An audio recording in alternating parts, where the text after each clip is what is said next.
Six Flags is the most popular theme park chain, and they have been at it for a long time. They opened their first theme park all the way back in 1961 with Six Flags Over Texas.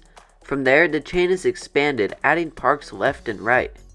And at the turn of the century, Six Flags went insane. They added 21 coasters in 1999 and then 21 more in 2000 respectively. However, they started to slow down after that splurge. And even though they still added coasters like El Toro and Kingda Ka in the next half decade, along with starting the Mr. Six ad campaign in 2004,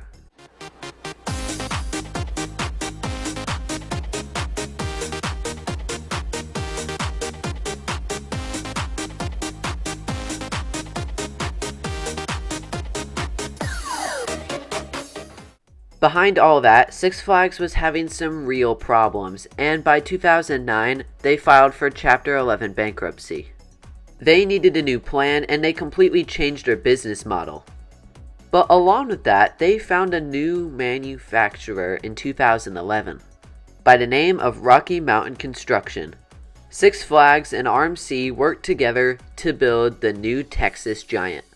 This roller coaster would convert an old wood coaster into a new steel thrill machine.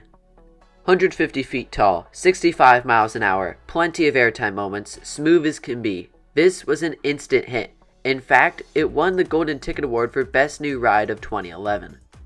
And people couldn't stop talking about how amazing this coaster is, and it's still said to be the best at the park to this day. In fact, Six Flags was so happy with new Texas Giant that they bought another RMC for Six Flags Fiesta Texas in 2013, this being Iron Rattler. This coaster would be a little crazier because it would feature an inversion and hop on, off, and through a quarry wall.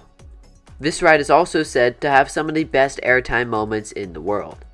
But sadly, when talking about RMC and Six Flags in 2013, not all fans were happy. It does need to be noted that Gerstlauer was the one to build the trains for these two new RMC coasters. At that time in RMC's infancy, they didn't have the ability to make their own trains, so Gerstlauer was the one to do that. Keep that in mind as the story unfolds. Fall from one of the tallest roller coasters in the world. Yeah, this is both scary and sad. A mother falling to her death while riding the Texas Giant roller coaster at Six Flags. There were people on the ride and in line who saw the whole thing. Truly terrible, the accident on New Texas Giant. The blame was thrown around between Six Flags and Gerstlauer as to who was to blame for the accident. If you want a more in-depth look on that whole scenario and situation, I'll leave the link to Airtime Pro's video on it down below. Along with a new restraint system for New Texas Giant, Six Flags and Gerstlauer have never worked together again after the accident. No matter who was to blame for it, the accident was terrible nonetheless.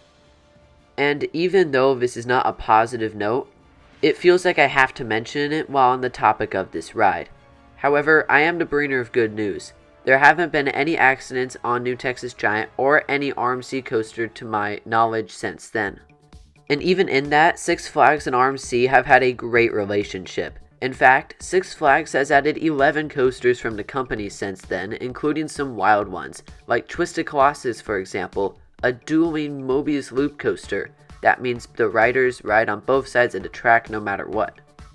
Six Flags was also the first to open the Extreme Single Rail Coaster and Wonder Woman Golden Lasso Coaster at Six Flags Fiesta Texas, along with buying the first of the bigger models in Jersey Devil and Wonder Woman Flight of Courage. And yes, two different RMC Raptors have basically the exact same name. Only Six Flags. Since emerging from bankruptcy, Six Flags has earned the nickname Discount Chain. RMC coasters are a little cheaper than your average large-scale steel coaster, and they are exceptional rides. I've only ridden two coasters from the company, one at a Six Flags park, and both were exceptional. RMC completely changed the amusement park industry as a whole, but Six Flags especially, because with their new business model, I don't know how many new coasters we would have gotten that would have been on the same level as the RMCs are. It's allowed Six Flags to add roller coasters that are quite good for not as much money as it would have been for a B&M Hyper or something like that. Would RMC have made it without other sales to Six Flags? Probably, because of how cool of a concept it was. Would Six Flags have made it without RMC? Again, probably.